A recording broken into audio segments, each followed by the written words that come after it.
नमस्कार, स्वागत है आपका इंडिया न्यूज के डिजिटल प्लेटफॉर्म पर और मैं हूं आपके साथ गुलिस्ता। घोसी सीट के उपचुनाव के नतीजे ने विपक्षी गठबंधन इंडिया को बड़ी ताकत दी है। वहीं बीजेपी के नेतृत्व वाले राष्ट्रीय जनतांत्रिक गठबंधन को आत्ममंथन के लिए विवश किया है। भले ही नतीजा सिर्फ एक ही सीट का हो, लेकिन इनकी चर्चा लोकसभा चुनाव तक रहेगी। आपको बता दें, इंडिया के गठन के बाद यूपी में हुए पहले चुनाव में विपक्षी दलों ने पूरी ताकत लगाई। सपा प्रत्याशी सुधाकर सिंह को कांग्रेस, रालोद, आप और अपना दल कमेरावादी ने भी समर्थन दिया। राजनीतिक विश्लेषकों का मानना है कि सुधाकर सिंह की बड़े अंतर से जीत न सिर्फ सपा को ऊर्जा दी है, बल्कि विपक्षी गठबंधन को मजबूती दे सकता है।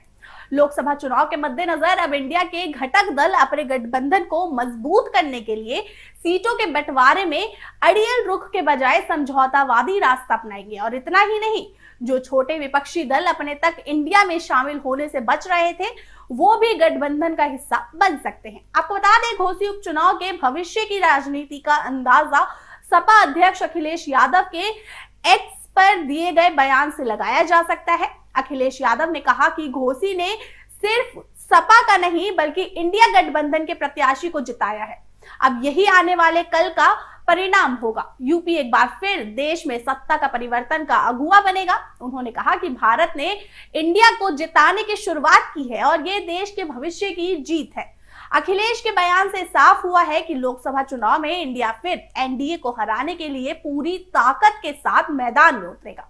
आपको बता दें कि जानकारों का मानना है कि उपचुनाव के नतीजों से लोकसभा चुनाव में सीटों के बंटवारे में अपना दल, सुभाषपा और निषाद पार्टी की भागीदारी पर भी असर पड़ेगा। और अगर उपचुनाव बीजेपी जीतती तो राजभर भी और निषाद मजबूती से मोलभात कर पाते। तो अब आपको बता दें कि घोसी के नतीजे बताते हैं कि सपा ने बीजेपी के परंपरागत ठाकुर, भूमिहर, वैश्य के साथ राजभर, निषाद और कुर्मी मतदाताओं में अच्छी खासी सेंध लगाई है। तो वहीं सपा के परंपरागत यादव और मुस्लिम वोट बैंक भी उनके साथ मजबूती से खड़े रहे।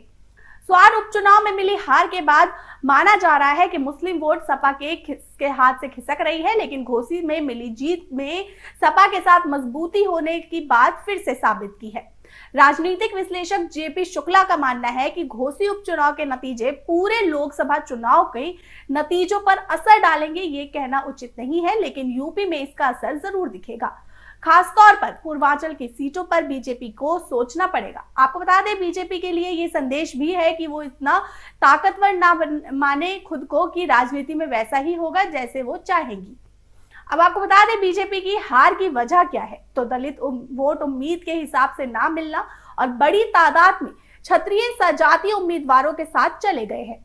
और इसके अलावा 6.5 साल में चौथे विधानसभा चुनाव से राजनीतिक अस्थिरता का माहौल बना हुआ है। एनडीए के सहयोगी दलों का सजातीय वोट बैंक में पकड़ साबित न कर पाना, ये भी एक वजह मानी जा रही है। और इसके साथ ही रामपुर और आजमगढ़ उपचुनाव जैसे माहौल का ना बन पाना। अब आपको बता दें कि सपा की जीत की क्या वजह है। तो सपा अध्यक्ष अखिलेश यादव का खुद पर चुनाव के मैदान में उतरना और सुधाकर सिंह का स्थानीय होना, इसके अलावा मुस्लिम यादव फैक्टर का मजबूत होना, बसपा के मैदान में ना होने से दलित मतदाताओं के बीच पैठ बनाने में कामयाबी होना और स्थानीय मुद्दों का सपा के पक्ष में होना।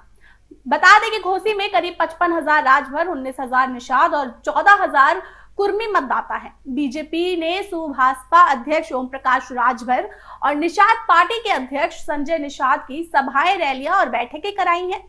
लेकिन चुनाव आंकड़े बताते रहे हैं कि कुर्मी, राजभर और निषाद मतदाताओं ने स्थानीय उम्मीदवार को महत्व देने और मतदान किया है। यही नहीं, करीब 8,000 ब्राह्मण और तकरीबन 15,000 क्षत्रिय भी सपा की ओर चले गए हैं। आपको बता दें, उपचुनाव ने सपा ने बीजेपी प्रत्याशी दारा सिंह चौहान के खिलाफ असरवादी और बाहरी होने का मुद्दा उठाया था। सपा ने मतदाताओं को बताया कि 16 महीने पहले चुनाव जीतने के लिए दारा सिंह बीजेपी छोड़कर सपा में आए थे। चुनाव जीतने के बाद अब मंत्री बनने के लिए फिर बीजेपी में चले गए हैं और इसे दारा सिंह की हार की बड़ी वजह माना जा रहा है। तो फिलहाल के लिए इतना ही, और भी अपडेट्स के लिए जुड़े रहे इंडिया न्यूज के डिजिटल प्लेटफॉर्म के साथ। मुझे दीजिए इजाजत। धन्यवाद।